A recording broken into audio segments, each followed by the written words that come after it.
Boa noite, internéticos! Boa noite, internéticos de todo o país, da cidade, do litoral norte. Estamos começando agora mais um Me Diz Uma Coisa.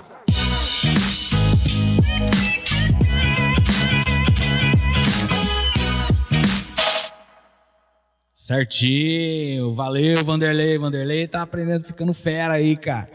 Olha só, pessoal, o seguinte, hoje estamos aqui com uma figura ilustre daqui da cidade, né? Totalmente um caiçara da gema, vamos dizer assim, totalmente envolvido na arte e na cultura caiçara aqui da cidade. Hoje estamos falando com o Zé Ronaldo. Opa, boa noite. Boa noite, Zé. Boa noite, pessoal. Cara, é um prazer estar aqui e é um prazer reencontrar você. Reencontrar, satisfação enorme depois de, sei lá, tanto tempo. É verdade. Agora que a gente está se reencontrando de novo e agora que fui falar para ele que eu já saí daqui, morei em um monte de lugar, voltei de novo. É muito legal isso. E o Zé é sempre aqui. Então, continuando. Aqui na cidade, envolvido, né, na cultura caiçara daqui. Ó, pessoal, só para quem não conhece, né, o Zé Ronaldo, ele é muito conhecido aqui na cidade, é mais conhecido do que eu, para falar a verdade. Mas só para... Tá? Coisa, né? É o caiçara da gema aqui. E ele é totalmente envolvido na cultura caiçara, né? Ele tem um blog, inclusive, né? Não sei se o Vanderlei tem como... já tá na... Vanderlei tá esperto aqui, já tá colocando aí aqui no cantinho para vocês da tela o blog de cultura caiçara do Zé Ronaldo, que ele coloca lá. É muito legal, eu tava olhando ontem, vi várias histórias lá. Coloca história de cultura caiçara e contos que você mesmo que escreve tudo. Sim, lá, né? Já faz quanto tempo isso que você 12 tem anos. 12 anos? Desde 2011. Nossa, então já tem 1900 e poucas páginas. Rapaz, olha só, você que é pesquisador de cultura caiçara, então é o primeiro blog que você tem que entrar, é esse, como é que é? Coisas de Caiçara, né? coisasdecaiçara.blogspot.com. Consegui ler aqui no cantinho. Ô Zé, legal, me fala uma coisa, primeiro, para te apresentar para as pessoas, né? Você é nascido e criado aqui mesmo, em Ubatuba? Nascido e criado aqui, nasci na Praia do Sapê. Praia do Sapê, sabe o que é, né? Ali entre a Lagoinha sei mais e a ou menos. Eu sei que tem a praia ali, não fui, mas... É a Praia do Sapê. Nasci ali, meu pai era Caçandoca e minha mãe era Fortaleza. Olha só, aí no meio do caminho eles se casaram e a gente nasceu. Olha só. E aí você casado com 2 filhos, é isso? 2, isso. Maria Eugênia e Estevam. Olha só, e que já estão, a gente estava falando aqui, estão todos em faculdades federais, todo mundo inteligente. E o Zé Ronaldo tem a família toda é inteligente, todos eles fizeram faculdades federais, né? Inclusive o próprio Zé também já foi professor, foi meu professor de muita gente aqui na cidade também. 30 anos nessa história. Rapaz, Zé, deixa eu só dar um recado aqui rapidinho, ó. Primeiramente, pessoal, só para dar um toque dos nossos patrocinadores, hein? Estamos aqui hoje com patrocínio do Docinhos da Raquel. Olha aí, não sei se dá para ver aqui. Temos várias amostras aqui para o Zé, se ele quiser, ele pode até provar um. Zé, o melhor brigadeiro da sua vida, hein? Imagina. @Docinhos da Raquel, sigam no Instagram.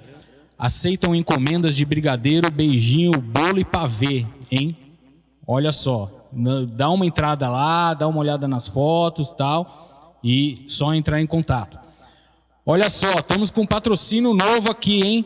Pessoal do Roda de Proa de Caraguatatuba, cursos e habilitação náutica. Você que quer uma nova profissão, quer ser marinheiro, vai tirar sua habilitação náutica lá com Roda de Proa, pessoal lá de Caraguatatuba.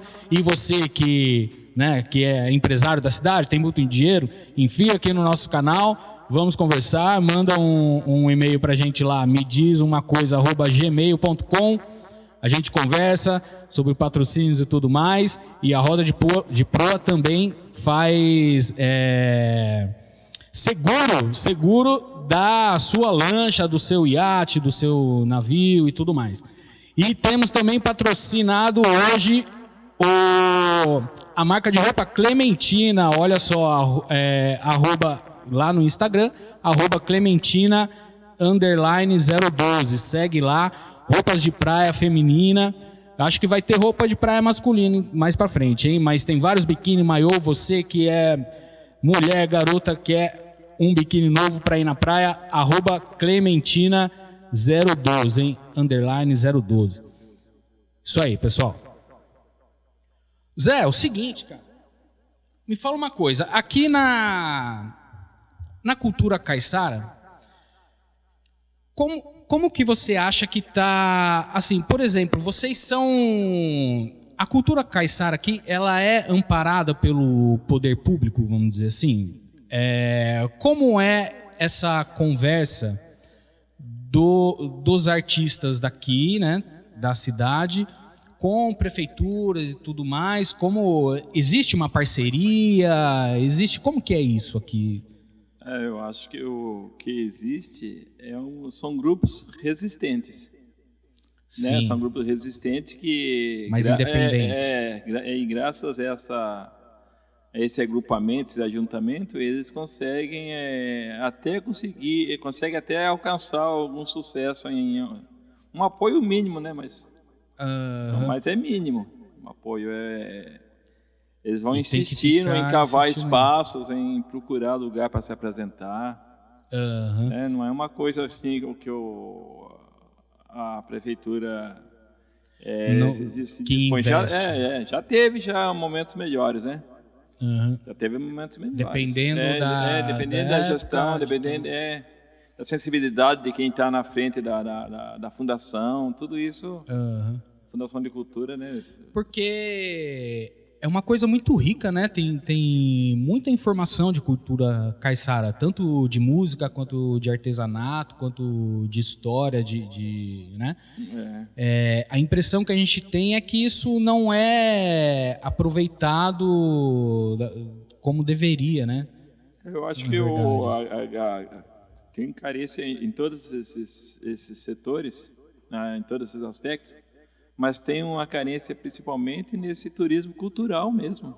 Então, né, nós temos possibilidades. Eu passo ali na praça e vejo aquele museu fechado, onde era a cadeia velha.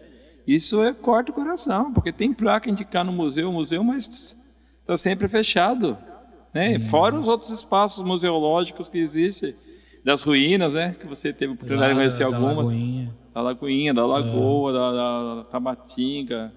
Tem um monte de lugares aí que você poderia continuar explorando, pesquisando, né? Deveria ter a Fundação de Arte e Cultura, deveria ter, no mínimo, um historiador contratado.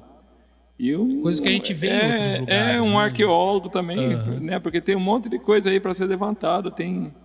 Um tempo desse eu fui na prainha do Matarazzo.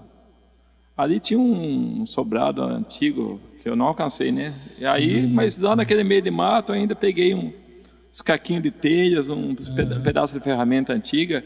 Que é lá. Então, que está no meio daquele coberto de mato, né? Tava, né? Agora não sei como é que tá. Tem um monte de história ali também. Um monte de história. E trilhas, né? Você mesmo fez algumas trilhas, né? Aquelas trilhas da Justa, por exemplo, vai se fechando, porque o poder público não investe, a comunidade próxima também não é incentivada a manter aquilo como fonte de renda. E aí vai se fechando, até que alguém, de repente, passa uma cerca, um muro e acaba com tudo. Parece que é um turismo, chama um tipo de turismo, só o turismo predatório, né? Então, o turismo que vem é o turismo para aproveitar o mar só. Né? Aproveitar o mar, não quer saber se vai deixar lixo, se vai jogar. A gente desce a serra de Taubaté vendo lixo, tudo quanto é tipo. E eles fora que a gente não vê, né? Que faz jogar. E eles não têm uma imersão assim na cultura daqui, quando eles chegam aqui. Não. Né? Não, isso passa muito longe. Passa muito longe. Igual eu te falei que eu morei em vários lugares, morei na Bahia agora há pouco tempo, lá em Porto Seguro, e lá eles tem muita coisa parecida com aqui também, não é, né, uma maravilha total. Mas eles têm lá a tribo dos índios, lá acho que era Pataxó, Pataxó do Sul. Aquilo lá parecia um shopping, assim. E todo lugar que você ia, todo mundo falava, você já foi lá na tribo uma referência. E tal. É um corredorzão assim, com várias barracas, várias coisas que os índios fazem. Aí tem misturada, né? Coisas que eles fazem, coisas também... Que eles negociam. Mas aí eles pegaram um lugar lá, fizeram meio que um shoppingzinho assim, que eles chamam de Pata Shopping. Legal. O shoppingzinho dos índios. Criativo. Mas, que é onde fica quando chegaram, os portugueses chegaram lá, né? E colocaram uma cruz lá, que tem até hoje a cruz, quando eles chegaram lá. É no meio dessa tribo dos índios lá. E todo turista que chega lá, em algum lugar, todo mundo vai falar para eles visitar aquilo lá. Ou aí tem o centro histórico lá, que tal, eles são levados para conhecer a cultura do lugar. E culinária também, várias coisas e tudo mais. Então, isso faz diferença, né? Faz a diferença tanto porque muita gente também viaja, só quer saber de praia. Tem isso lá também. Mas as pessoas gostam de comer as coisas do lugar, de comprar as coisas do lugar. Você via gente indo direto para o aeroporto com berimbau. Porque berimbau. Aqui, você acha que a cultura caiçara aqui, os mais jovens, assim, quando eles conhecem, eles se interessam pelas coisas daqui, pela cultura que os mais antigos passam? Então, esse é um trabalho que tem que ser feito, porque tem aqueles que já estão dentro, né, dos grupos, que são jovens, né? Sim. E que vão reproduzindo, mas a maioria daqui são migrantes, filhos de imigrantes, né? E até fala que são caiçara, mas tem uma diferença entre ser o batubense e ser caiçara. Entendeu? É verdade. Eles são batubenses, mas caiçara não. Caiçara porque eles não se identificam com a cultura. Pode se identificar com o mar, mas com a cultura não. Entendeu? Então isso verdade. Precisava fazer parte de um projeto educacional. Porque esses grupos que eu falo isoladamente, o grupo do Fandango, o grupo da Fogueira Divino, o grupo dos indígenas, que por sinal tiveram um encontro legal esse fim de semana, festival. Esses grupos... Teve o festival onde que teve? Na Aldeia Boa Vista. Sexta, sim. Sábado, domingo. Um festival muito legal. Está acontecendo um por ano. Assim, grande, assim, muito legal. Então... Olha só, tinha o apoio de som da firma, hein? Ficamos sabendo agora. Legal isso. A firma porque que fazendo som lá. Então, porque os jovens que estão dentro desses grupos, eles vão continuar isso.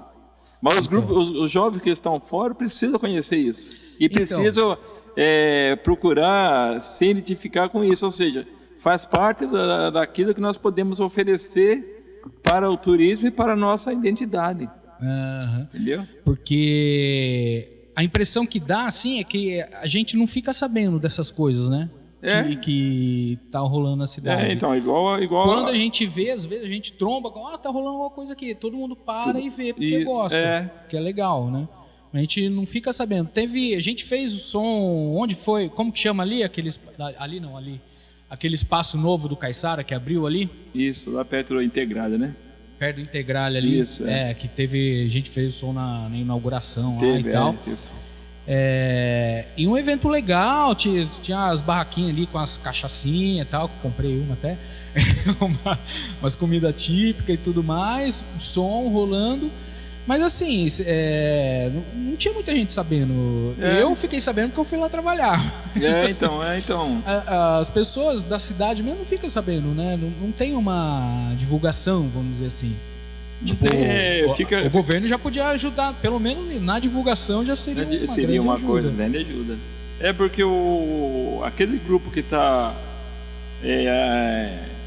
próximo daquilo que vai acontecer, eles não têm essa vastidão que ele poderia ter, né? Eles Então. são resumidos. E aí pouca gente sabe o evento. E as pessoas que trabalham, né, nessas coisas assim também, não sei, eu olhando meio de fora, parece que é quase um trabalho voluntário, assim, Parece. Não é uma profissão ali, né, das pessoas cuidar disso. Então elas já têm que voluntariamente cuidar de tudo num evento. E ainda mais fazer a divulgação, que dá trabalho pra caramba, gente. Dá trabalho. Que faz as coisas, que sabe como que é. Então, aqui até eu estava falando para você da mostra de artesanato, que é mensal. Muita gente não sabe. Fala assim, nossa, quero comprar uma coisa feita por artesão mesmo. Não sabia que tinha, entendeu? Não sabia que Aí tinha. tá passando aqui. Tem a barraquinha dos índios também, que eles trazem coisa deles faz também. Faz parte. Os indígenas estão no grupo de artesanato também. De artesanato setorial de também. artesanato também. Sim, Eles só não vieram esse fim de semana porque estava tendo um evento lá. E essa feira de artesanato, onde que é mesmo? É aqui em frente ao teatro. Aqui na frente, bem aqui na mesmo. pracinha aqui, Isso. toda...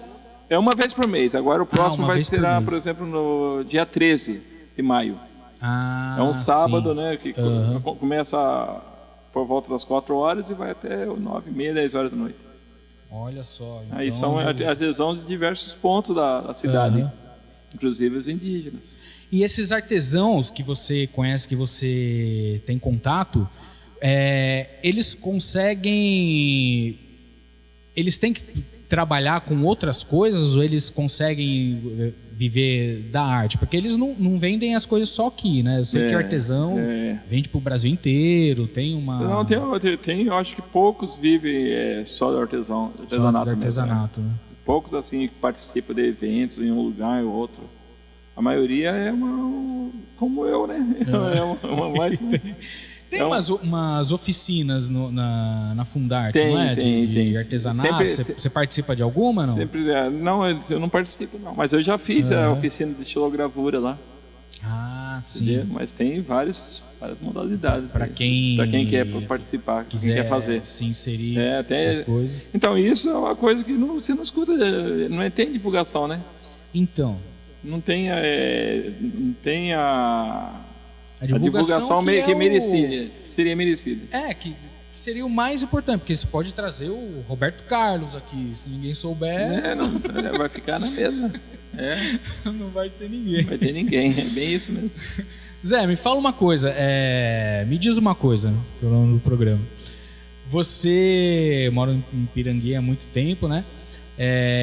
Assim, que eu lembro, desde criança você estava sempre, também era junto da comunidade das igrejas e tudo mais. Você participa ainda, não participa mais? Agora não. Comunidade agora eu converso, agora eu só converso com um, com o outro assim, mas... Continua com a sua fé, com a sua religião? Continua conversando com as pessoas, trocando ideia, mas não... Olha só, eu lembro que falava assim que você chegou a estudar para ser padre, não é isso? Eu tive numa congregação, né? Fiz a... Chegou até perto de ser padre. Podemos dizer que foi perto, não tão perto, não.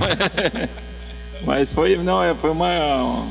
Chegou a estudar lá dentro? Foi uma experiência legal com os padres operários. É uma experiência legal, ou seja, era foi uma oportunidade de aprofundar mais nessa questão do mundo operário.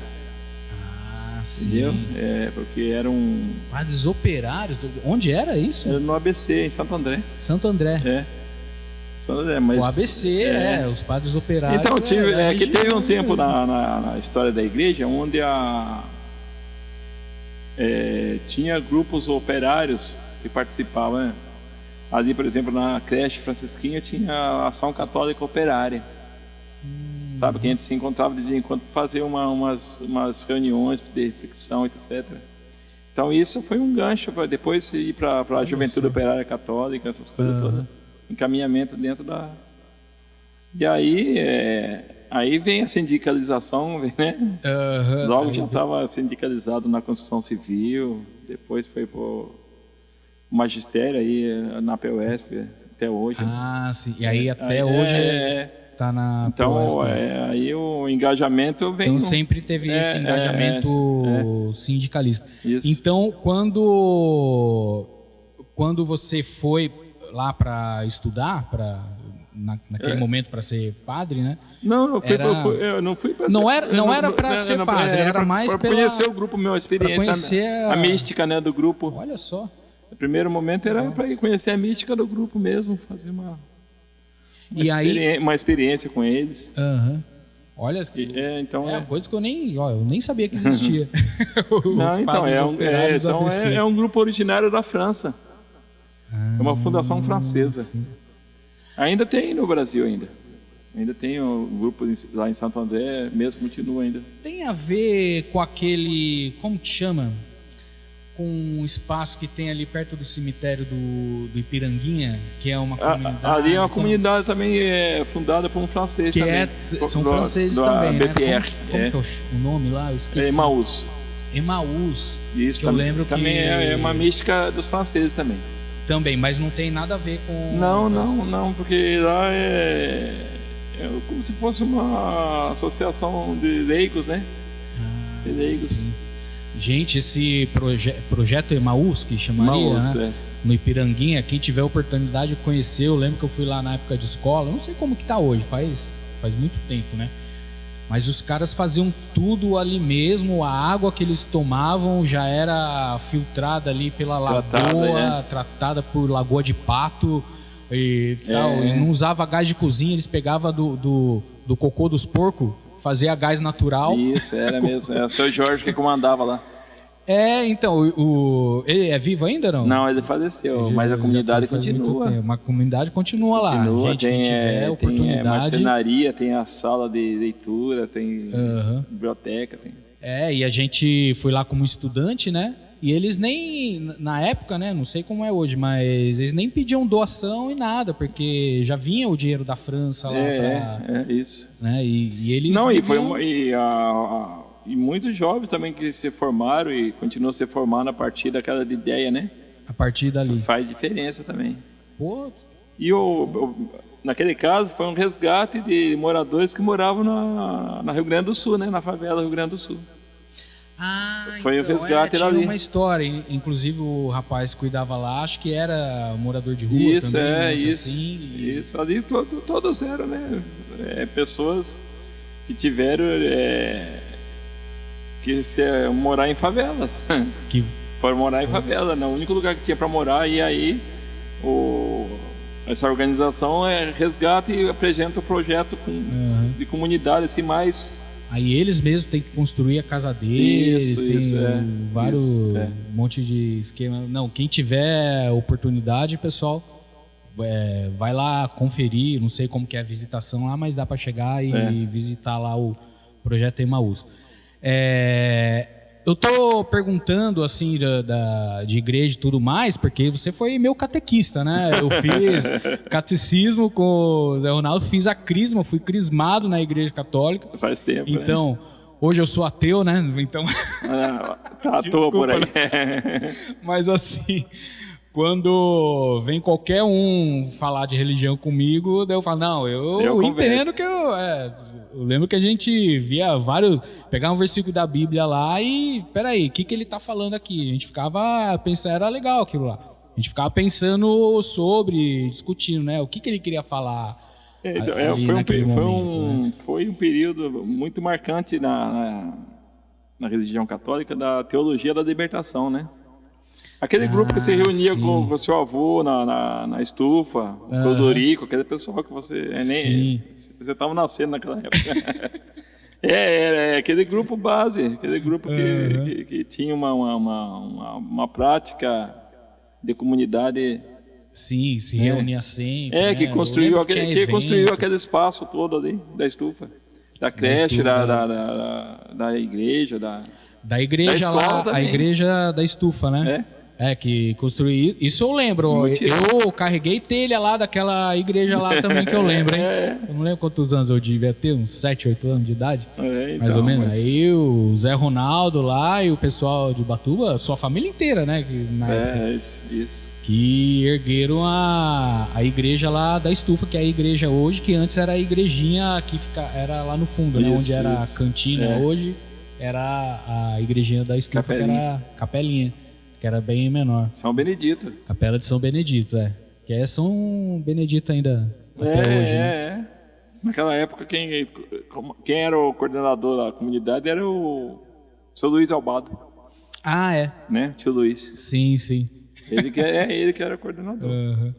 Aquela simplicidade. E aí, me fala uma coisa. Você fez faculdade onde? Foi São Paulo. Em São Paulo? Faz tempo, né? Muito tempo. Qual faculdade que foi? Eu fiz lá na Ipiranga. Ipiranga, na faculdade lá. Qual o curso que foi? Fiz filosofia. Filosofia. E depois eu fiz pedagogia aqui no módulo em Caraguá. Que eu lembro que você me deu aula na Aurelina, lá da Estufa 2, de... como que era? Educação moral e cívica. Naquele tempo tinha. Que tinha, né? E não tem mais, tiraram essa... Pô, eu achava legal pra caramba. Meio política, assim, né? Então, que conforme o professor, ele pode direcionar para outro lado, né? Depende muito do professor, essas disciplinas, assim, educação moral e cívica. Por exemplo, quando eu tive o capitão Deolindo, era um sargento do Exército. E, na verdade, ele é designado para monitorar os professores daqui pela ditadura militar, entendeu? Ele era designado para fazer esse trabalho dentro do Deolindo. Quando você estava estudando, era o quê? Então. 70, mais ou menos? O início dos anos 80? 74, eu estava aqui no Deolindo. Nossa, no auge da ditadura. 74 estava no Deolindo. 74, 72, 74. 74 mesmo. Colocava um general lá para dar aula de... Era um sargento do Exército.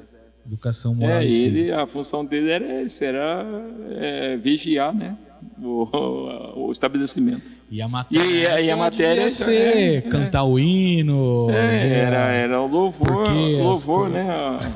As armas, a bandeira, as armas, as Forças Armadas. Então aí a gente não aproveitou muita coisa. Aí depois, quando a gente foi para a sala de aula, aí a gente já tinha outra visão também, entendeu? Viés. Mas eu lembro que não tinha a gente meio que discutia mesmo as coisas assim, né? Não era pelo menos as suas aulas, não era nada assim, não tinha que decorar matéria, uma coisa mais aberta. Você ainda dá aula até hoje, né? Ainda estou lá no Saco da Ribeira agora. Lá no Saco da Ribeira. Isso. Você acha que hoje o ensino assim, ele tá mais engessado assim? Ele tem que ser mais engessado? Tá menos livre do que naquela época, por exemplo, nos anos 90 que eu estudei? É muito relativo, mas eu acho que o engessamento hoje, eu acho que acaba sendo por uma opção do próprio jovem mesmo, porque você lança um desafio, por exemplo, para ele fazer um trabalho, vamos imaginar, né? Ele copia e cola a primeira coisa que acha e acha que está bem feito, entendeu? Então, quer dizer, acaba empobrecendo aquilo que seria o momento de raciocinar, de fazer uma coisa significativa mesmo. Ele se acomodou naquele feijão com arroz, que nem é feijão com arroz, entendeu? Isso aí é uma influência dos meios de comunicações, porque as pessoas muitos não sabem usar a mídia como deveriam usar, entendeu? Ou seja, a mídia que deveria ser um aliado dele passa a ser um inimigo dele, porque a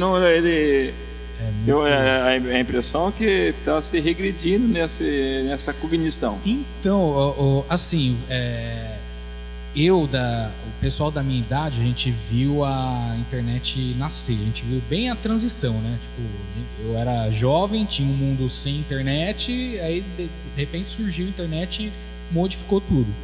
pessoal mais antigo assim tem uma relação meio... Agora que a galera mais antiga começou a usar o WhatsApp e tudo mais, mas antes tinha uma relação mais... Ficava meio com medo assim da internet, né? Ao mesmo tempo, a gente tinha uma visão no começo da internet que, assim, nossa, é um mundo de conhecimento ao clique do mouse ali, né? Tipo, conhecimento para todos. E parece que foi meio que um emborrecimento para todos. Então, mas por não saber, não tem autonomia para usar aquela tecnologia. Quer dizer, ele é craque em usar bem tudo aquilo, mas a cabeça dele não tem autonomia de parar para pensar sobre aquilo que está recebendo, entendeu? De selecionar o que é interessante. Ele mesmo. Não tem ninguém colocando curiosidade na cabeça dele para ele ir atrás. Então, a tendência da gente é se acomodar, entendeu? E não percebe que essa acomodação vai afastando de alguma coisa mais importante, entendeu? Que seria o desafio. A discussão seria o aprendizado mesmo. Desafio da aprendizagem, né? Do estudo, do conhecimento. E você dá aula mais para adolescente, no caso? Mais adolescente. E como que chegar hoje em dia na sala de aula, todo mundo com celular? Todo mundo pode usar celular na sala de aula? Oficialmente não pode, mas você como é que você vai controlar? Não adianta. Não adianta. Então, quer dizer, acaba sendo desgastante, porque não estimula você não consegue estimular. você não estimula você nem a preparar uma aula diferente, entendeu? Porque qualquer coisa é exigir demais, né? Querer que você tenha atenção naquilo e não naquele aparelhinho que ele está ali na frente dele. E aí essa galera na escola, sem conseguir pensar muito, né? sem ter essa sagacidade de querer aprender alguma coisa, acaba acreditando em qualquer coisa que vem para ela na internet. E aí eu vejo um perigo nisso, né? Porque vai aparecer a exploração dele e ele nem vai perceber que ele está sendo explorado, né? Que ele está sendo usado ganhar dinheiro. Ganhar dinheiro e de ser uma coisa descartável mesmo. Ele não percebe que ele está sendo usado, que ele está servindo a um interesse muito maior do que... E na internet as coisas são mais descartáveis ainda, né? Mais ainda. Porque tudo que a gente faz dura um dia só. Quem viu, quem não viu já viu outra coisa. Provavelmente, por exemplo, se no nosso tempo tivesse um celular como eles têm hoje de facilidade, provavelmente esse reencontro nosso não aconteceria.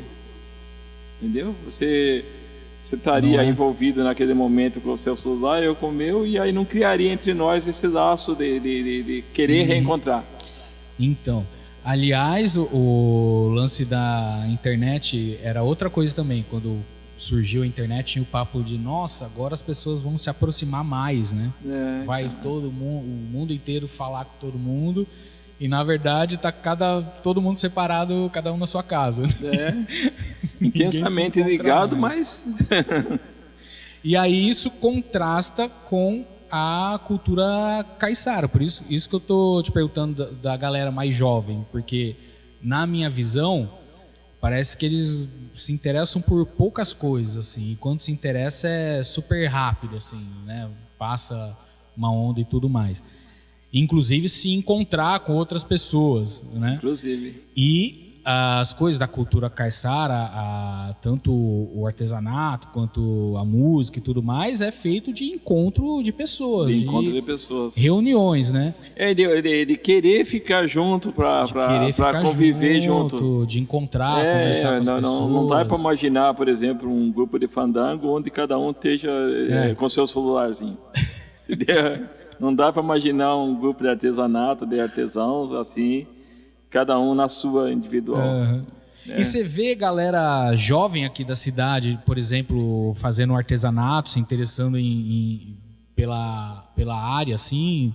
Eu vejo fandango, eu vejo às vezes o pessoal mais novo tocando rabeca, alguma coisa. Não, já acho que já melhorou, né? No grupo do fandango ele percebe bastante jovens.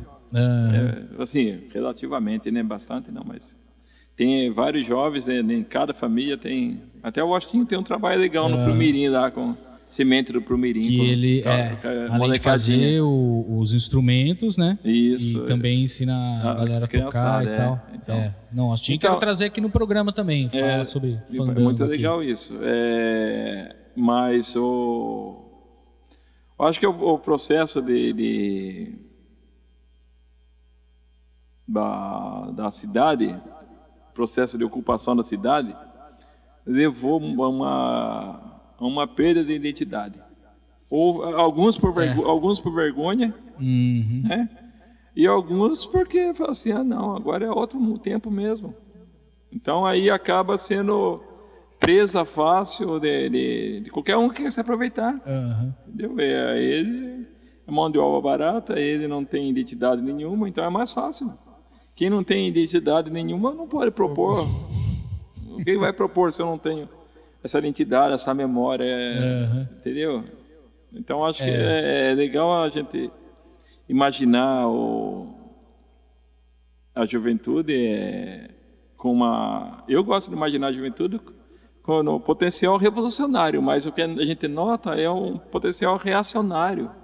Entendeu? Isso que é triste, porque essa energia que o jovem tem, que poderia propor uma coisa diferente, uma coisa renovada, uma coisa nova, ele acaba abraçando coisas velhas e às vezes pior do que velhas, carregadas de ódio. Para a gente ver aí o resultado aí nas ruas. Isso é triste. É muito desgastante a gente ver que às vezes são filhos, são netos daqueles que conviveram com a gente. E agora é como se nem sei se você sabe quem é o avô dele, entendeu? Que é difícil achar alguém que é orgulhoso de não, foi meu avô que tocava, que fazia balaio, que pescava, entendeu? Que fazia canoa, essas coisas. Que fazia tapete, né? Na estufa tinha o pessoal que fazia tapete de taboa, fazia. O Sertão da Quina era um centro de produção de cestaria. De artesanato. Agora você não escuta mais isso. Que as pessoas vão, né? Vão falecendo, vai ficando mais antigo e vai perdendo. Não passaram, não teve. Isso, assim, de certa maneira, acaba toda a cultura, né, antiga, o mundo vai... não é evoluindo, muitas vezes está involuindo, né? Mas assim, vai mudando, né? As coisas vão mudando e tal. Mudando. E, claro, a gente não está falando da pessoa viver como um caiçara dos anos 40 aqui, né? Mas tem toda essa cultura que quando as pessoas conhecem, elas gostam. Por isso que eu estou perguntando dos jovens, porque às vezes, eu acho que não gosta porque não teve contato. A cultura é dinâmica, né? Mas tem uma essência que permanece, que passa por essa dinâmica toda e que continua sendo alimento para a população local, porque tem uma essência que fica. Acho que isso né? Essa dependência dos antigos com o mar, com a serra e com a terra, essa é a essência. Entendeu? Essa ligação. Por exemplo, eu faço cestaria, mas eu não uso cipó e bambu, eu uso papel, reaproveitamento de material, entendeu? Isso é uma coisa que... Vai usando a mesma arte, mas adaptando. A essência continua de fazer cestaria, né? De ter uma relação com a natureza.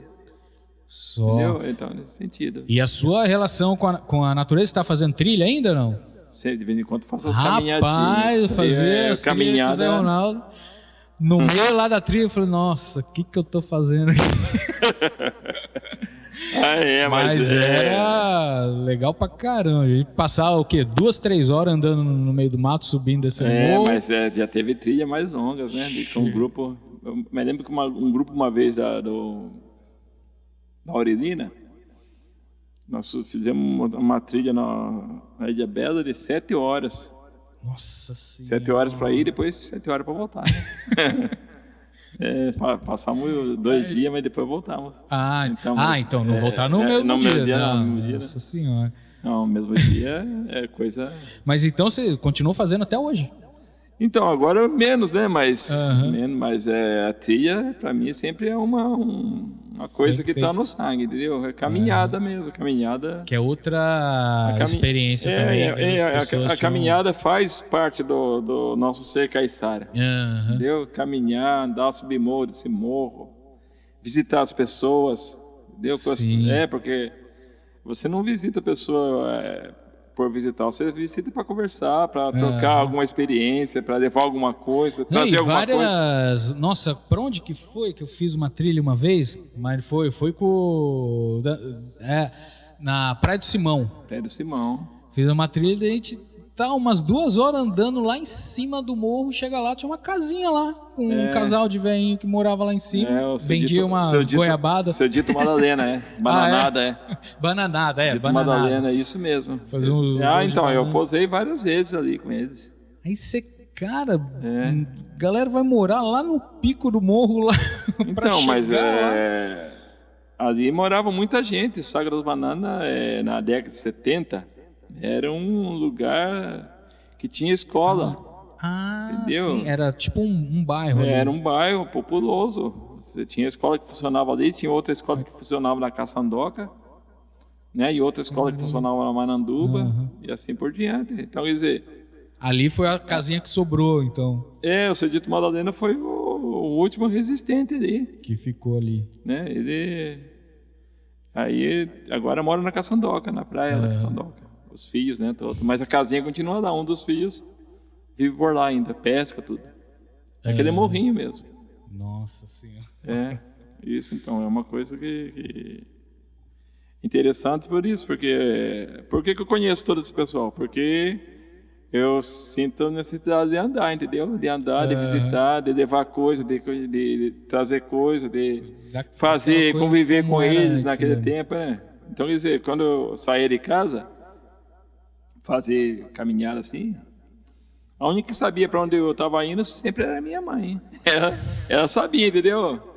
Tanto é que uma vez ali no Sagra das Bananas estava tendo um conflito de terra e eu fui, 2 dias depois apareceu o Jairo, meu irmão, e o Chico, os dois atrás de mim, porque ela sabia que tinha pistoleiro, entendeu? Que eu já tinha sido barrado uma vez lá no caminho. Então ela mandou alguém, os dois, ir atrás de mim para saber notícias. Rapaz, e aí nessas andanças assim, a gente acaba fortalecendo o nosso enraizamento, né? As nossas relações, às vezes nem são familiares, mas a gente começa a estabelecer. Sim, com o tempo. Por exemplo, no lado do norte, eu não tenho parente no lado do norte, meus parentes são do sul, né? Tudo naquele lado do sul. Mas as amizades que eu fiz no norte é uma coisa que estabeleceram os laços. Sim, né? sim. O pessoal da comunidade do Sertão do Puruba, da Praia do Puruba, da Praia da Piscinguaba, esses lugares assim, a gente... Por quê? Porque a gente continuou desenvolvendo um jeito de ser, entendeu? A gente uma característica mesmo, né? Característica. Eu podia ficar em casa o tempo inteiro fazendo nada, fazendo qualquer coisa, mas eu sempre gostava de sair. Sempre gostava de sair, de caminhar, inquieto, entendeu? Sempre foi andejo. Ativão, assim. A palavra caiçara. Andejo? Andejo. Quando alguém que tá batendo perna sempre. É o andejo, entendeu? Eu era o andejo, entendeu? Queria se esconder de mim e ia para minha casa. O lugar mais fácil se esconder de mim, porque eu não estava em casa, né? Verdade. A mãe falava isso, quer se esconder do Zezinho, vem pra cá. Vai lá procurar na casa dele. Porque eu não estava na casa. Se escondia ele em mim. Não, isso é coisa Então, mas realmente que é parte, vai se perdendo. Parte do nosso ser. Parte do nosso ser. Eu acho que isso é... E a tecnologia, bom, a tecnologia que é uma coisa boa, né? Mas depende o que você faz com ela, né? Então, você cria tecnologia, mas não tem como você controlar o que vai ser feito com aquilo, né? Infelizmente. Então, eu acho... se não for pela educação, para você mostrar pro cara que tem coisa que não pode fazer... mas eu acho que Vira uma o arma, risco né? maior é isso, é ser uma arma contra ele mesmo. Essa coisa do ódio que você falou, por exemplo, numa rede social, qualquer rede social, você postar lá que você gosta de alguma coisa, ninguém vai ligar.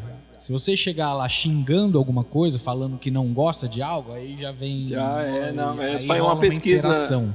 Isso é uma pesquisa onde essas notícias assim negativas, ela tem o dobro do alcance de uma notícia legal, positiva. De uma notícia boa. Então, as pessoas curtem mais. E aí passam a receber... A Rede Globo já sabia disso há muitos anos. Então, a partir do momento que você curte uma notícia daquela, você passa a receber aquelas notícias similares. Dos algoritmos. Os algoritmos, Algoritmos. Você vai recebendo e você vai direcionando a sua cabeça para aquilo.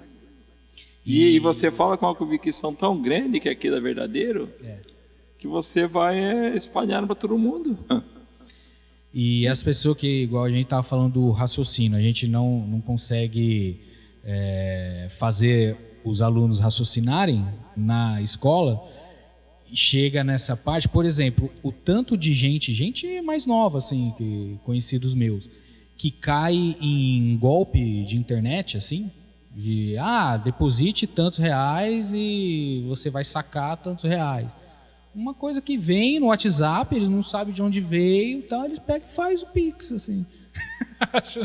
Então. Vai ganhar dinheiro porque aquilo tá vindo da internet, tá vindo da internet, para eles é uma fonte confiável, é uma coisa, não para raciocinar, não, mas espera aí, por que alguém vai me dar dinheiro assim de graça? Então, mas eu acho que nós temos, o ser humano tem tendência de se acomodar, de fazer pouco esforço para conseguir as coisas, entendeu? Sim. E é isso quando cai toma conta da mentalidade, aí se torna uma presa fácil. Esses golpes funcionam assim perfeitamente bem, porque a gente tem uma tendência a querer isso mesmo, entendeu? Muitos golpes aproveitam da ganância da própria pessoa. Igual a questão, eu vejo muito isso, gente defendendo armas de fogo. Então. Ele não sabe que tem uma indústria fazendo lobby para arma de fogo, entendeu?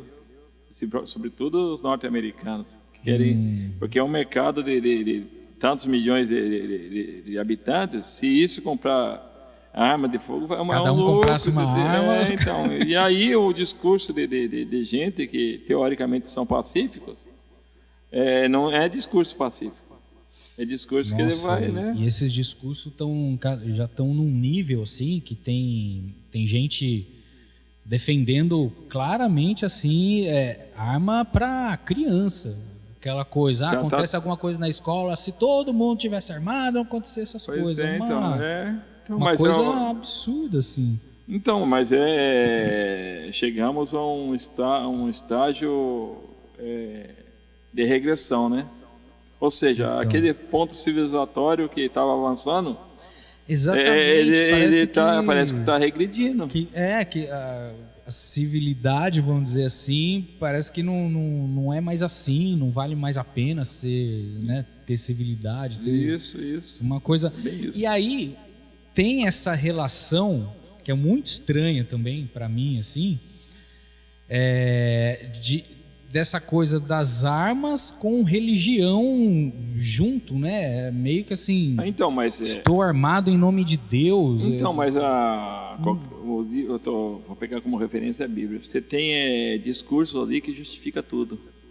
justifica morte, Então. justifica amor, justifica tudo. Então, quer dizer, se você pega uma pessoa que é habilidoso e usar aquilo, ele vai pegar toda essa mente fraca, ó, Exatamente. e puxar, sugar, entendeu?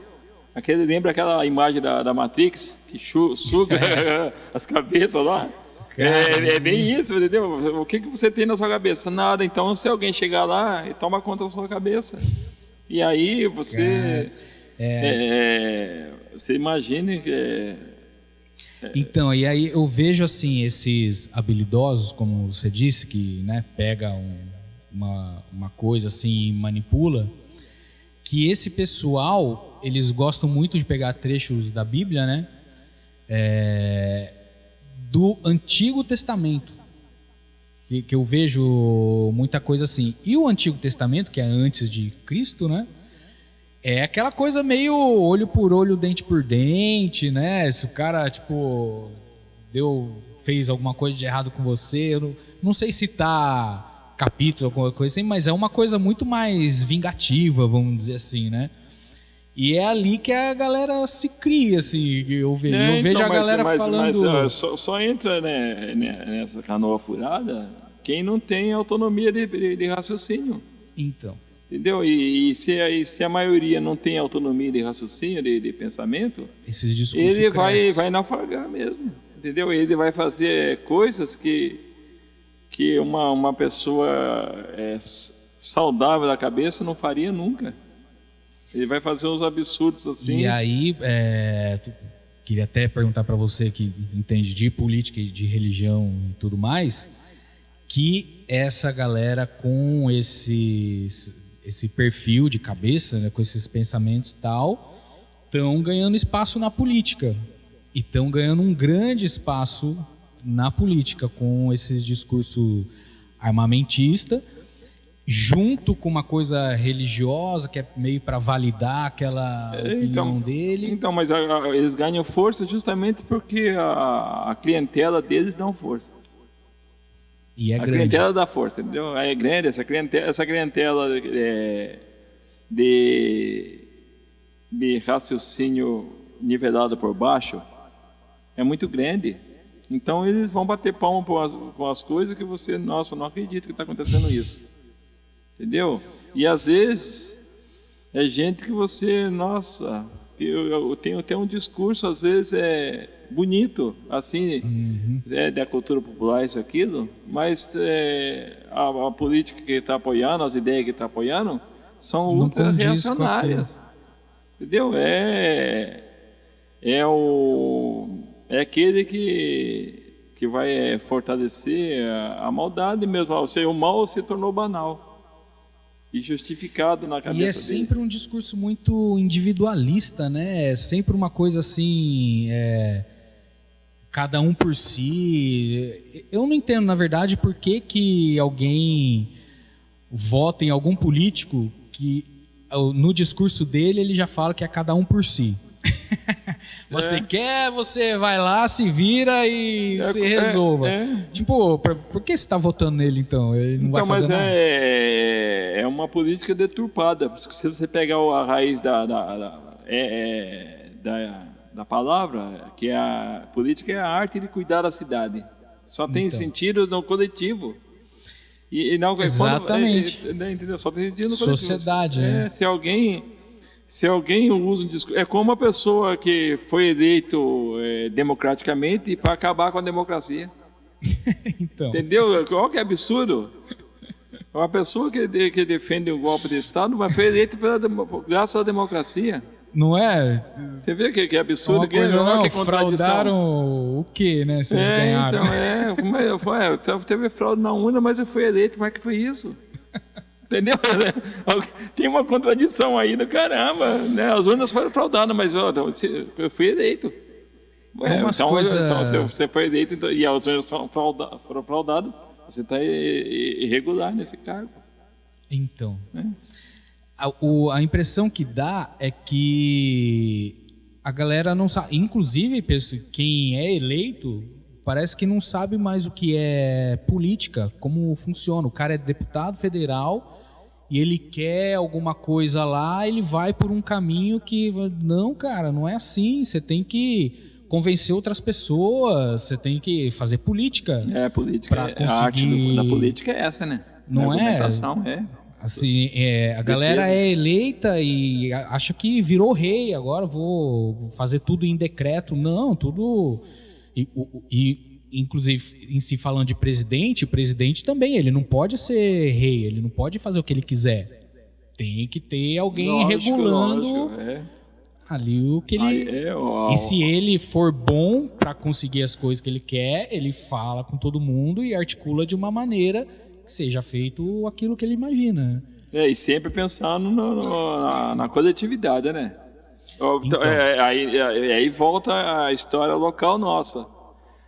Quando você tem gestores, administradores que não têm apreço pela cultura local, pode até fazer discurso, mas na prática não tem. Aí a consequência qual vai ser? Entendeu? Aí aquelas comunidades que poderiam apresentar alguma coisa, elas são esquecidas, né? E aí, não sei, acho que aí não é só aqui na nossa cidade, né? É um problema meio Brasil inteiro. Mas, assim, você vê muito poucas pessoas assim que seriam competentes mesmo para pensar em algo disso e tudo mais. E, geralmente, quando tem as pessoas competentes, elas não estão na política. Né?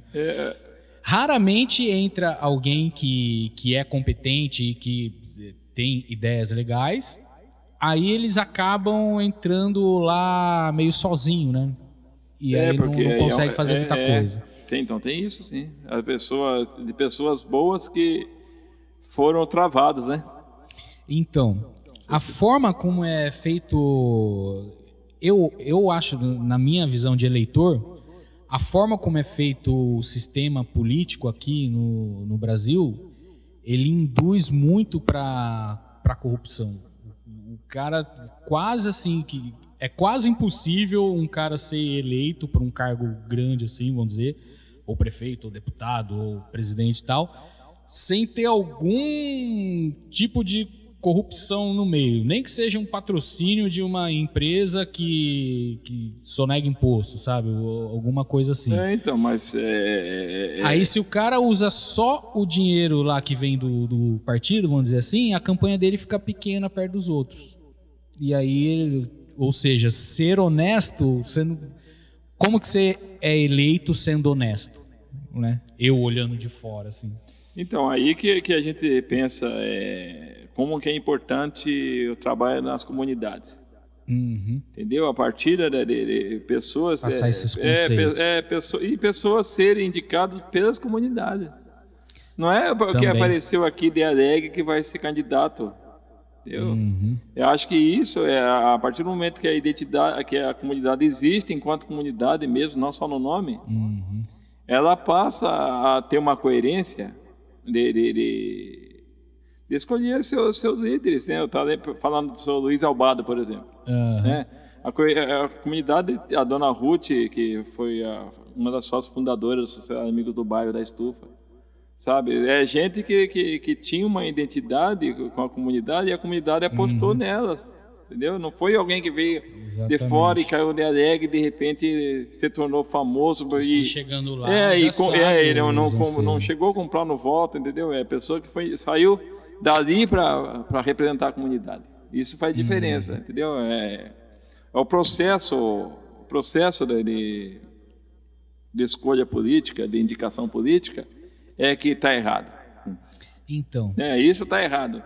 Isso. Porque, por exemplo, tem associação, tem de moradores, tem associação dos sindicatos, tem um monte de coisa, e tem pessoas coerentes, que faz muita diferença. Eu acho que quando eu me interessei pela mística do mundo operário, é porque eu falei assim, não, o mundo pode ser melhor a partir da contribuição dos trabalhadores. Né? Os trabalhadores não podem ser usados assim, descartados. Né? Então tem uma mística aí de realização da gente por aquilo que a gente faz. Entendeu? Por aquilo que a gente faz. A gente pode... a intenção não é ser rico no poder material, entendeu? Mas ser Rico no sentido Não, de essência da gente mesmo. De ter uma vida digna, né? E querer a vida digna para todos, né? Não é só para mim. Exatamente. Não é só para minha não família. Não tem como você... aliás, na cabeça de muita gente tem, mas, por exemplo, eu quando estava morando em São Paulo, eu não gostava do centro lá de São Paulo, de à noite, essas coisas de barzinho e tudo mais. Porque às vezes você tava num barzinho chique ali, tomando cerveja, sei que lá, na calçada do lado, o cara revirando lixo e coisa e tal. Então é medonho, né? Assim, não tem como você melhorar a vida de todos se não começar dos de baixo, de quem tá sofrendo mais, vamos dizer assim, de quem não tem o mínimo. É isso que a gente chama assim, de justiça social. Né? Tem uma sociedade que se fez desigual em cima do trabalho dos outros. Então. Esses trabalhadores, esse pessoal que mora pela rua, esse pessoal todo, é um pessoal que já produziu muito, entendeu? Então. E que chega a um ponto que... E tem gente que também queria estar produzindo. Queria estar produzindo e não dá mais oportunidade. Não consegue. Eu estava vendo um lance da Cracolândia, lá em São Paulo, que fizeram uma pesquisa lá e tal, com vários dados e tudo mais. Parece que mais de 30% lá, das pessoas que estavam lá, não estariam lá se tivesse um emprego. Lógico. Que é o mínimo. Eu me lembro de uma pesquisa que foi feita em 1990 em São Paulo. Naquela época tinha, parece que 10 mil moradores de rua, agora tem 60 mil ou mais. Naquela época, eles falavam assim, não, mas é melhor estar morando aqui e ganhando R$5 por dia, que estar morando lá na minha terra e não ganhando isso por mês. Entendeu? Estou morando na rua aqui, mas eu tenho dinheiro para viver cada dia. E lá lá eu não ganho isso por mês, o que eu ganho por dia aqui. Que é sempre nivelado. Entendeu? Isso é uma... E as últimas vezes que eu fui para São Paulo, eu dei até uma assustada, assim. Eu fui, faz o quê? No final do ano passado.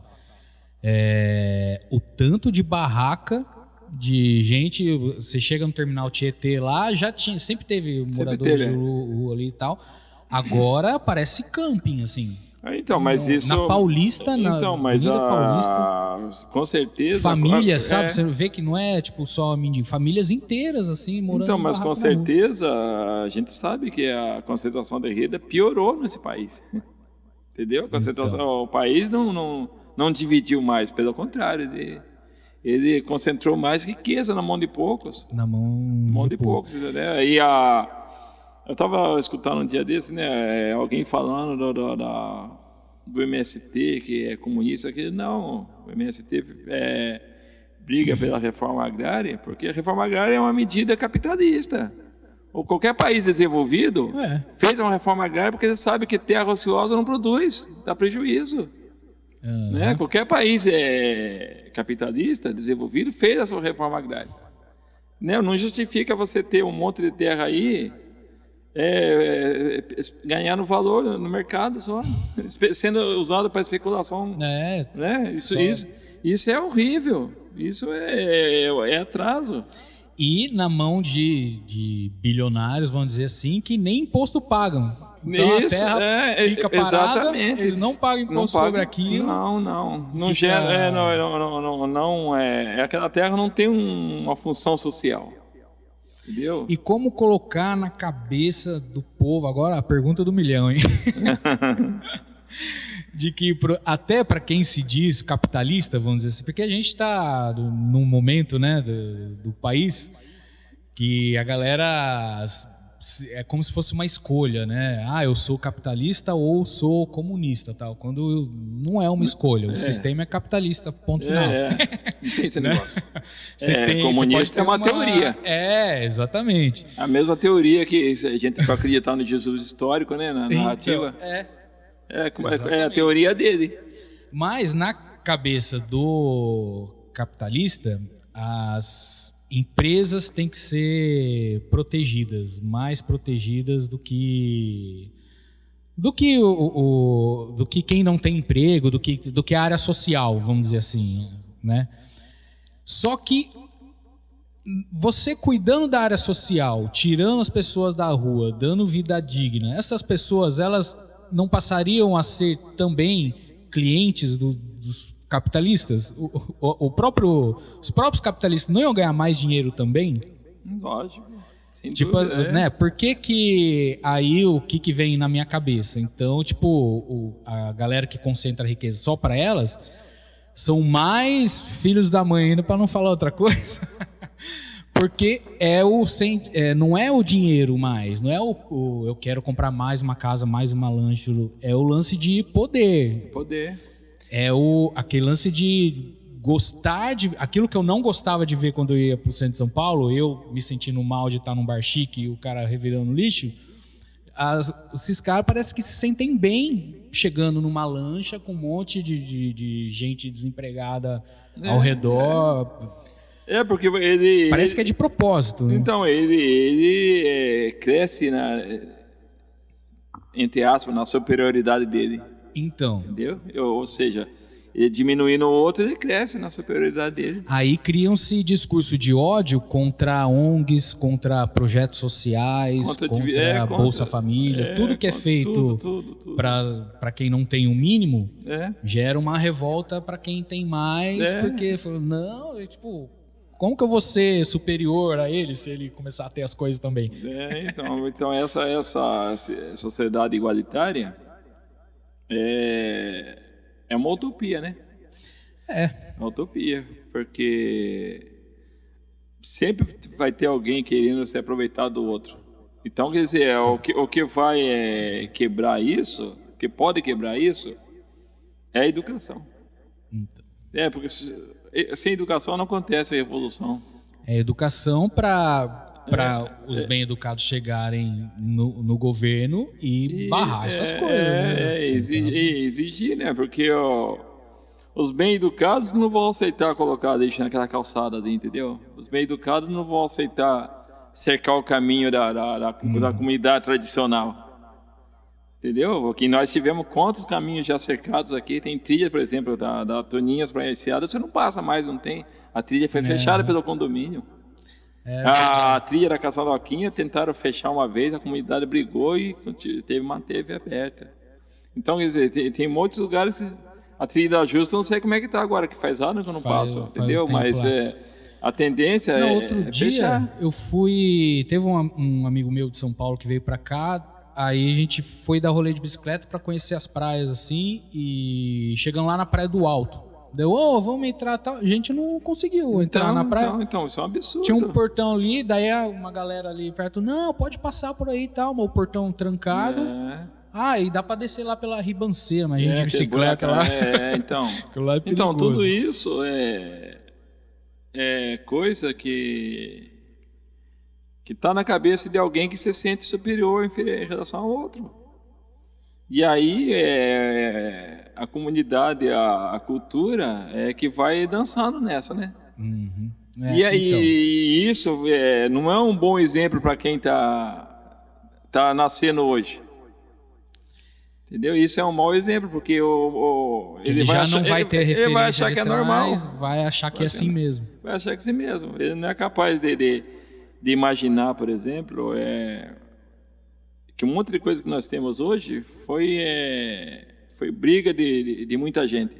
Uhum. Né? Ele não vai saber, por exemplo, quanto custou e quanto custa as comunidades tradicionais terem o seu território. Uhum. Entendeu? Quilombola, indígenas, pescadores, entendeu? Ele não vai saber disso. Ele imagina que o SAMU é um presente do patrão, que o salário mínimo é presente do patrão, entendeu? Ele não sabe que isso foi conquista, foi alguém que... Os direitos trabalhistas, que você via a galera indo contra direito trabalhista, o cara trabalhador. Exatamente, nós temos aí na rede pública uma defasagem de serviços, porque foi terceirizado, as merendeiras, faxineiras, tudo terceirizado. Ou seja, pessoas aí a pessoa trabalha 3 meses, 4 meses, aquela empresa vai à falência e não recebe nada, entendeu? E aí fica Aí por tem isso todo mesmo. aquele rolo de licitação. Não, então, mas ele não recebe. Essa empresa que Não, faliu, é. o pai faliu, a filha abre a empresa com outro nome e continua ganhando dinheiro nesse esquema. E o trabalhador mesmo, o operário, ele no mínimo perdeu 2/3 daquilo que deveria receber mesmo, entendeu? Aham.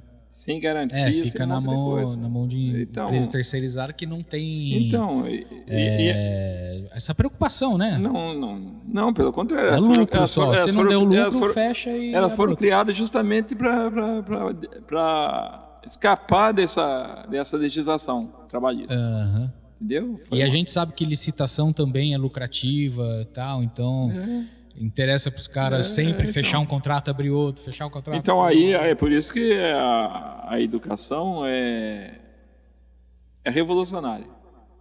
Né? Ela pode fazer uma revolução, entendeu?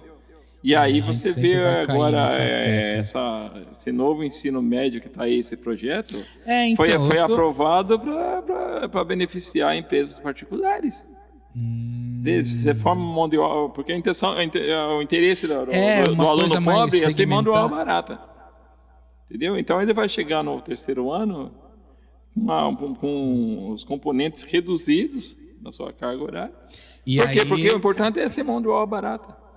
E aí por isso que ele, igual eu estava falando da educação moral e cívica, mas por isso que eles já chegam cortando essas outras matérias. Então, filosofia, não sei como que mas já tem menos. Vai diminuindo, história vai diminuindo. História, vai ficando só área técnica. Não, mas no terceiro ano, até matemática eles cortaram. Matemática e português diminuiu o cargo no terceiro ano. Ou seja, foi um achatamento mesmo, mas foi um lobby a partir de Brasília no governo Temer, entendeu? Uhum. Entendeu? Eu estava encaminhando uma reforma e de repente eles conseguiram entrar lá dentro das empresas de educação, né? Aí depois a gente viu o ministro da Educação semi-analfabeto, viu? Aí que foi a gota d'água, né, cara? Né? Você vê, ter presenciado isso parece até mentira da gente, entendeu? Uhum. Você não podia imaginar que você chegasse a esse ponto.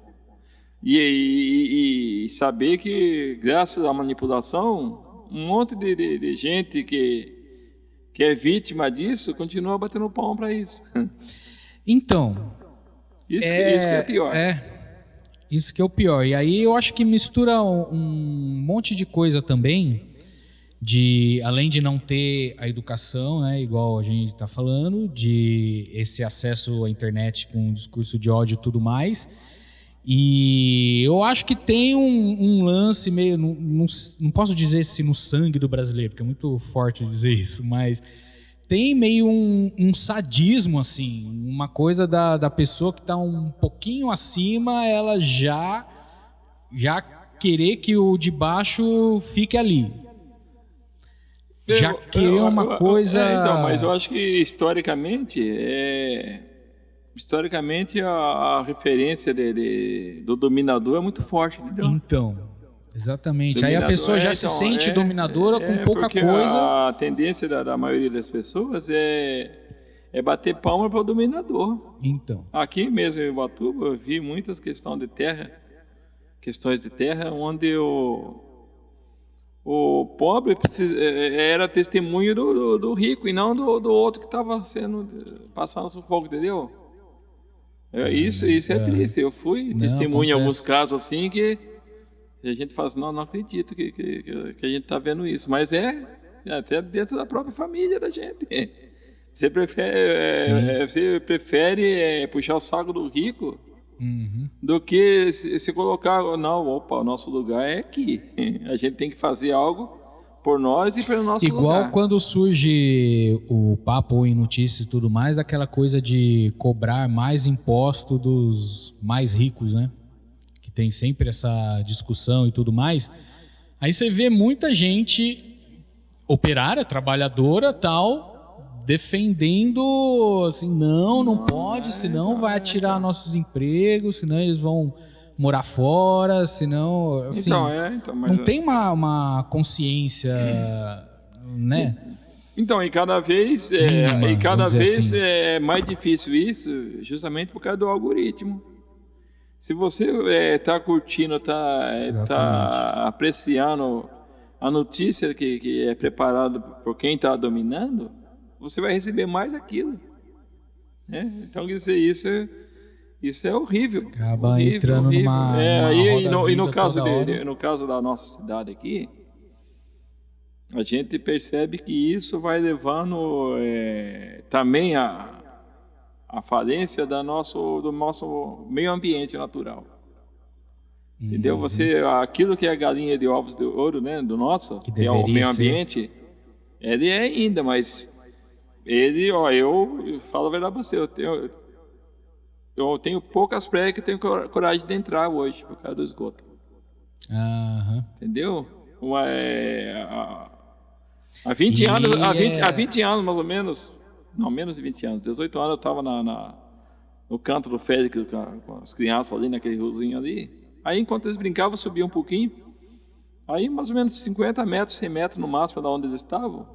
Eu escutei a descarga numa casa. Daqui a pouco no meio da pedra, dentro da água, começou aquele rebuliço marrom, entendeu? De lodo. Nossa. Então você imagine isso há 18 anos. Hoje, então, como é que tá isso tudo? Hoje tá céu aberto, né? Você vai, por exemplo, na enseada ali, você vê as tubulação tudo jogando ali. Nossa, Praia Grande. Eu passo Periquiaçu. cedo ali naquele trecho da estufa, quando eu vou tô indo pra escola. Lá no Lázaro. É um fedor do caramba de manhã cedo. Então, onde vai parar isso? Ou seja, vai chegar um tempo que vem pra cá quem quer correr o risco de pegar uma doença mesmo.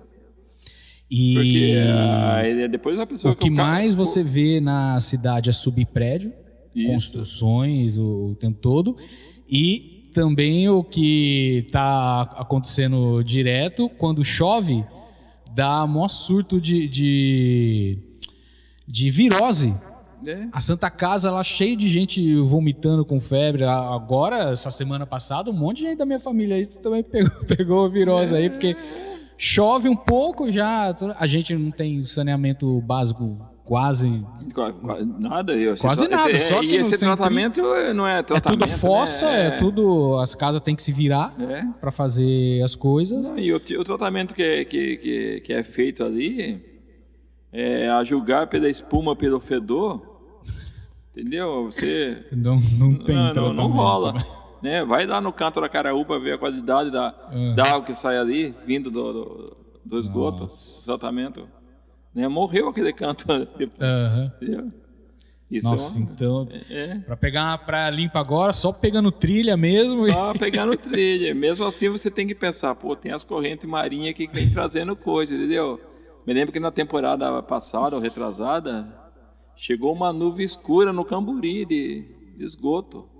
No Camburi? Vindo de lá, da parte do Rio de Janeiro. Que forma umas ilhas. Então, chegou há 2 anos. Isso eu acho que não é 2 anos mesmo, que veio uma mancha de esgoto imensa de lá. A correnteza vai trazendo, né? Então você está jogando, o seu emissário está na Toninhas, no canto lá. Essa água vai para onde? Vai ficar parada ali? Não, ela está circulando, a correnteza, a corrente marítima. Está levando para outro lugar. Já leva para outro lugar, às vezes para outra cidade. Às vezes vem de outra cidade vai pra cá. Vai costeando, entendeu? Então até você fugindo para outra praia, você tem que saber que né? Agora que depois que você enche o caco de cachaça, você não está nem aí. Aquilo é um paraíso. Nossa, toda temporada tem isso. Os caras batem foto ali da Praia do Tenório, da Praia Grande ali, tipo final de tarde, 5h30, 6 horas, a hora que a galera sai da praia. Nossa, que aquilo ali é só saco de lixo e lata a praia aqui inteira. No assim. Periquiaçu também é mesmo. Periquiaçu, as praias mais, com mais movimento. Mas isso aí é reflexo de uma educação tanto do pessoal do lugar como do pessoal de fora. Você desce a serra tá cheia de placa proibido de jogar lixo. Você Para avisar um negócio que já seria proibido naturalmente. Você tem que saber que não pode jogar lixo mesmo assim de qualquer lugar, qualquer jeito, né? E mesmo tendo placa... E tem lixo, você olha ali, às vezes tá evidente ali, às vezes tá por cima da muretinha, entendeu? Então isso é... Ou seja, a gente sempre vai cair na tecla da educação. O problema sempre vai ser a educação, que é o mais importante e que geralmente os governos dão menos importância. Né? Então, agora a educação tem essa educação institucional, né, das escolas, e tem a educação que eu acredito ser possível e necessário a partir da comunidade. Sim. Entendeu? Com certeza, porque é como a casa da gente. A educação da escola teve um efeito sobre a minha pessoa, porque na minha casa tinha um tipo de educação. Se a educação dos meus pais não fosse de apoiar a escola do jeito, da maneira deles, eu também não estudaria. Meus irmãos também não, entendeu? Então isso... a gente percebe muito na escola, porque muitos daqueles estudantes que estão na escola nesse momento, eles são filhos de pais que estão um pouco se lixando da educação, entendeu? Porque isso que eu ia falar, já foram pais, de repente já nasceram até na internet, já os pais. Não, ou eles vieram para Ubatuba para trabalhar e ganhar dinheiro, entendeu? Então, quer dizer, se o filho conseguiu um trabalho no quiosque, no lavador de carro, sei aonde, lá no supermercado, tá ótimo. Entendeu? Verdade. Eu vejo muita gente na internet querendo vir morar aqui, perguntando como que é de emprego, não sei o que lá. Tipo, Ubatuba atrai, né? Muita gente. Na temporada, né? E a galera vem nessa ilusão, né? Tipo, aí depois chega aqui... Então, é isso por isso que eu falei, né? Então tem o processo de educação no lar, na comunidade e na escola. Entendeu? Eu acho que esses três níveis têm que estar articulados. Sim. Entendeu? Tem que estar bem alinhados para poder dar um resultado assim satisfatório.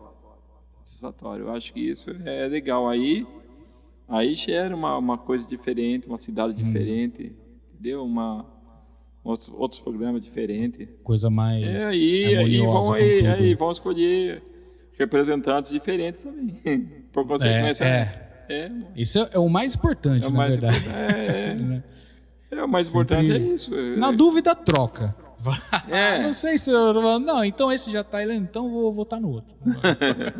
Então, mas eu acho que eu acho que quando chegar a esse nível educacional, né, onde esses níveis estão mais ou menos alinhados, esses tratos estão alinhados, a gente vê outras possibilidades. Outras possibilidades. Uma cidade diferente, uma valorização cultural diferente. Porque difícil fazer eles se interessarem por isso, né? O governo, a gente fala daqui de Ubatuba, o governo, mas de todos os lugares acho que tem essa defasagem com a cultura, né? Porque cultura é perigoso. Entendeu? Cultura é perigoso. Pensa diferente, pensa de um outro lado. Cultura, quando a pessoa começa a investir em cultura, começa a apresentar outras possibilidades. E aí por isso que começa a questionar, né? Tipo... Então por isso que o excrementíssimo combateu tanto, entendeu? Porque investir em cultura é mostrar outros caminhos. Principalmente para a juventude. Porque você imagina o seguinte, se esses filhos de imigrantes valorizassem a cultura que os pais trouxeram, se os caiçaras valorizassem a cultura dos pais, dos avós, você teria uma efervescência, sabe? De um monte de coisa, de eventos acontecendo. Então. Entendeu? Isso seria muito legal. Exatamente, porque se Ubatuba utilizasse toda essa cultura que tem aqui da forma correta, facilmente, pelo tanto de artista que tem, vira um polo cultural aqui. As pessoas vão sair dos outros lugares para vir ver as coisas daqui.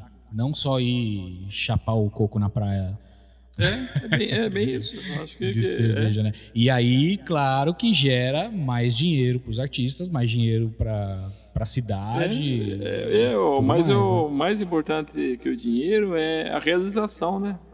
Então, Porque o artista ele trabalha para isso, né? trabalha Para para isso, realização. Porque é a realização, porque ele está realizando, está fazendo uma coisa prazerosa e está vivendo graças a isso. Então, É diferente. em todas as áreas, Diferente da pessoa estar contrariado numa coisa, tá sendo explorada, Mas não pode sair não pode dali sair, porque nossa, tem que aguentar. tem que pagar aluguel. Então, isso Isso é triste e é o que faz o quê? 90% da população. é. Por isso fica todo mundo com raiva, né? Não, agora eu acho que para pensar um pouco mais no fechamento, é triste quando você vê gente da própria cidade não ter essa visão. Aham. Entendeu? Gente que poderia dar Não saber essa importância. não saber. Às vezes até fala da boca para fora, mas na prática não faz aquilo. Entendeu? E você sabe que tem gente que tem o potencial para fazer muita coisa, mas não fazer não, alguém deixa que alguém faça, né? Ou às vezes às vezes fala ao contrário, desfaz as possibilidades de acontecer. Aí Entendeu? aí faz alguma coisa para jogar areia no que pode acontecer, no que o outro vai fazer. Isso, Então, acho que isso rola muito, é legal isso. A gente... Por isso que é importante, quando a gente, no bairro da Estufa, a gente tinha sempre reuniões sobre o bairro, entendeu? Sim. Isso faz uma diferença. Aham. Entendeu? Faz diferença, porque quando o gestor sabe que naquele bairro tem um grupo que se reúne, que conversa sobre o bairro, ele tem um outro tratamento. E as pessoas são os moradores, eles sabem exatamente Exatamente. Então, agora porque o que reivindicar. então, não vai aparecer um curioso lá em cima da hora e querer que as pessoas sigam ele e votem nele, entendeu? Então, outros interesses. Outros interesses. Aí essa comunidade, ela faz todos os eventos que tem significado para eles, entendeu? Tem uma festinha na capela, uma festinha na escola, uma dança de Moçambique, né? Me lembro do seu avô dançando no Moçambique, lá com o pessoal do Fortunato, né? Do Zecão, aquele pessoal todo lá. Então isso faz diferença, a festa junina, né? Festa junina que, né, antes todas as igrejas tinham, todo lugar, escola tinha, agora... os bairros, lembro na rua de casa lá eles faziam uma fogueira Exatamente, gigante. Nos bairros, às vezes os moradores daquele bairro fechavam a rua para fazer uma festinha. Fazia todo mundo dali, cada um trazia alguma coisa. Pô, a festa junina é o que mais legal tem, que eu acho, é a festa junina. Então, isso são traços da nossa cultura, né? Querer fazer festa junto, querer... confraternizar, e ali surgem outras ideias, surgem outras coisas, né? Faz um campinho de futebol, faz uma melhoria na escola, na praça. Isso é legal, entendeu? E isso não é difícil de fazer. Agora, quando você tem, agora se você só tem ter vontade. Agora se você tem um aparelhinho que faz uma campanha contra, entendeu? Que vai gerando cada vez mais individualismo. Deixar você sair do trilho. Individualismo, né? Vai individualizando você. Aí a gente não consegue vislumbrar muita coisa. Zé, legal pra caramba. Ó, a gente até passou do nosso tempo aqui. Eu senti, a barriga deu o aviso. Tá na hora da janta. Olha, mas vou te dizer assim, eu acho que daria até mais papo aqui se a gente emendasse, de repente a gente faz algum outro mais específico. Você é uma pessoa que tem muita coisa para falar. Então, assim, a gente vai... Eu não gosto de falar muito, aproveitar. mas fala Vai tentar aproveitar o máximo possível. Aqui na firma que a gente tenta fazer daqui um polo cultural da cidade também. Legal, eu isso. sempre falo aqui esse é o princípio, é legal. para as pessoas que aqui é a terra do nunca, né? Aqui tudo que a gente quer fazer a gente consegue. Mas esse princípio é legal. Só o fato Não da é? gente conseguir um espaço para bater papo. Exatamente, ó, a gente tá fazendo o podcast aqui, aí tem os eventos musicais aqui da cidade que rolam aqui. Todos esses quadros aí, não sei se dá para ver na câmera, mas tem vários quadros aqui na parede e tal, tudo de artista daqui também. Então o Danilo Zolli aqui que ajuda todos os artistas aqui da cidade. Então, assim, aqui tem uma preocupação com a arte local que dificilmente você vê nos outros lugares. Não, isso aí. Então, se isso não vem da prefeitura, dos governos, a gente dá um jeito de fazer do nosso jeito. E aí a gente convida os amigos que estão tendo pela primeira vez um contato, que eles reproduzam, né? Que continuem. Exatamente. Acho que é legal a imprensa alternativa. Que a pessoa fala alternativa. Exatamente. Não a gente não é preso com nada. É a imprensa nossa, é o espaço nosso. Inclusive, eu na internet, quando vou me informar, né, das notícias e tal, geralmente é mídia independente, assim. Porque as notícias são as mesmas do que de Globo e tudo mais, né? Só que você vê pelo viés que... Lógico, tem esse cara aqui que ele não tá em nenhuma mídia grande e tal, mas ele fala umas coisas... Porque o espaço... É isso que está acontecendo aqui hoje. Essa é a parte boa da internet. É o espaço que você tem para pôr em evidência quem não está em evidência. Entendeu? Pôr em evidência aquele assunto que parece que não é assunto interessante. De repente, exatamente. Entendeu?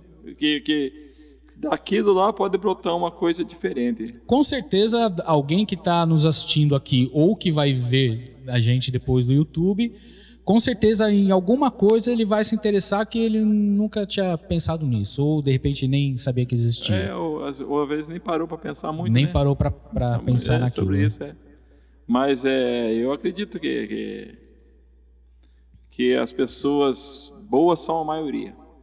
Os sentimentos bons também são a maioria, entendeu? Nossa, acho que isso eu acredito, porque senão eu não pensaria em continuar vivendo. Olha só, o Leonardo é mais otimista. Eu não sou tanto assim. Eu acho que essa iniciativa de vocês é uma iniciativa boa, entendeu? Sim, ou seja, é um princípio bom que está aflorando, que está se manifestando. Que a gente tem a alma de artista, de querer se expressar, né? Isso, de várias maneiras. E de acreditar que isso é um bom princípio. Exatamente. Entendeu? Isso é legal. Que as pessoas vão olhar e vão achar legal, vão se orgulhar daquilo que a gente está fazendo, né? Isso. E aí, com o tempo, a gente vai melhorando, né? A gente está... Cabação ainda, estamos no começo. Legal, mas... A parte técnica, a gente cada hora vai dando um jeito. Legal. E a gente está apostando. A gente continua torcendo sempre. Estamos aí apostando. Vamos ver onde vai chegar isso aí. Legal. Zé, obrigadão, Zé. muito obrigado, cara. Quando Fico muito feliz e com certeza vai pintar algum outro assunto assim que eu vou querer saber a opinião sua. Tá legal. A gente chama aqui de novo. Manda mensagem. Valeu, galera. Obrigado, hein? Falou, pessoal. Até. Acabou. Até. Vai.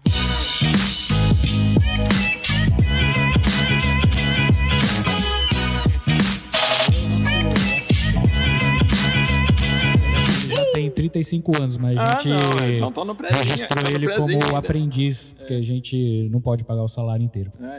Mas aí tá.